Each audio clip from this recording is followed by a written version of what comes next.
आज मु पुरुणी सागर पतुआ करिया को जाउची।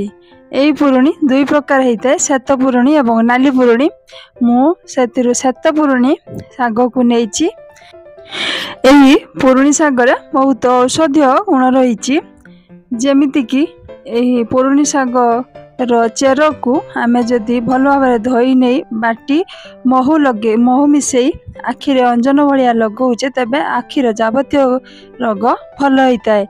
एवं गोड़ हाथ फुली थिबा लोक माने जदि यार रस पियंती तेबे गोड़ हाथ फुला मध्य कमी जाए। किडनी रोगी मध्य एई पुरुणी साग को खाइले बहुत लाभ मिलता है। एई पुरुणी को आमे पुनर्नवा बा गध पुरुणी मध्य कहि थाउ। एही पुरुणी सागर पतुआ खाइबा को बहुत भल लगे। जदि आमे एही पतुआ को पखाल किंबा रोटी सहित खाउते तेबे बहुत भल लगी थाए। एबे देखंतु आम बाड़ी रे किछि पुरुणी साग हेतिला, सेथिरु मु तळुछि। पुरुणी साग देखिबा को एई भली हेताए। नमस्कार दर्शक बंधु, मामी किचन को आपण मानको स्वागत।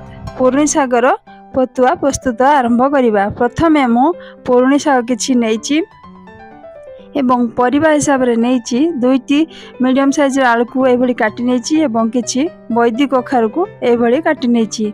मसला हिसाब रे नेइछि गोटे बड़ पियाज मु काटि नेइछि, 5 ରୁ 7 कला रसुण मध्य काटि नेइछि, पोस्त गोटे चामच नेइछि, सरिष गोटे चामच नेइछि एवं हाफ चामच जीरा नेइछि। सेई भितर मु कड़ाई बसैली। कड़ाई मध्य गरम हे गलानी, सेथिरे किछि तेल देली। तेल मध्य गरम हो गलानी। काटी रखिथिबा आलू एवं बैदी कखारु को पकई देली। सेई भितर मसला को मु चिकन भाव में बाटी नेछि। एबे सेई मसला को मध्य मु सेथिरे देई देली। एबे काटी रखिथिबा पियाज एवं रसुण को मध्य सेथिरे पकई देली। एबे स्वाद अनुसार लूण देली, हळदी देली एवं लंका गुंड मध्य हाफ चामच मु देली। एबे सेथिरे 2टी कंचा लंका देली। एबे भल भाव में गळै नबा। गळै नै एपट सेपट करि नबा। एही पतुआर जदि लूण एवं लंका भल भाव में हेइथिबो तेबे पतुआटी बहुत भल लागि थाए। एबे देखंतु सेथिरे पानी देई देई गळै नबा एवं गळै दे घड़नी दे दबा। घड़नी को आमे 10 ରୁ 12 मिनिट पर्यंत मीडियम फ्लेम रे रखी छाड़ी दबा। एबे घड़नी खोली नबा। पानी मोर किछि अंश रे सुखी आसलानी। एबे आउ किछि समय एपट सेपट करि नबा। सेथिरे आउ 2 चामच तेल मध्य दे दबा। पतुआरे कंचा तेलर बास्ना बहुत भल आसी थाए। देखंतु एबे तेल दे देली, एपट सेपट करि नेली। आउ 2 ରୁ 3 मिनिट पर्यंत आमे घड़नी दे देबा, कारण एथिरे परिबा गुडी सिझी नाही। तेणु घड़नी दे 2-3 मिनिट छाड़ी दबा। ए पतुआटी प्रस्तुत कला बेले आमे गैस को सब बेले मीडियम फ्लेम रे ही रखिबा। एबे देखंतु मोर परिबा गुडी भल भाव में सिझी गलानी एवं पानी अंश सुखी आसलानी। एबे आमे आउ किछि समय से मीडियम फ्लेम रे गैस को रखी एपट सेपट करि नबा।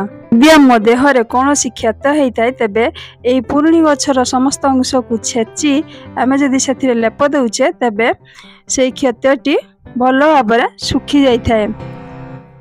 एही पतुआटी रे आमे पानी अंश रखिबा नाही, भल भाव में सुखई नबा एवं पतुआर टेस्ट भल लागिबो। पुरुणी सागर पतुआ गरम गरम पखाल सहित खाइले पखालर डबल मजा आसी थाए, कारण ये पतुआर टेस्ट बहुत स्वादिष्ट होता है। एबे देखंतु मोर भल भाव में पतुआटी हे गला। अन्य पात्र को खोली नबा। पतुआर बास्ना बहुत भल आसुची। पतुआ खोलु खोलु पखाल काढ़ी खाया को इच्छा हवा। देखंतु मोर एबे भल भाव में से पुरुणी सागर पतुआ प्रस्तुत हो गला। एई भली भाव में पुरुणी सागर पतुआ प्रस्तुत कर खातु। केमिति लागुची कमेंट बॉक्स रे लिखि जणांतु। जदि मो वीडियोटी को लाइक और सब्सक्राइब किंबा शेयर करनांती एबे करनियंतु।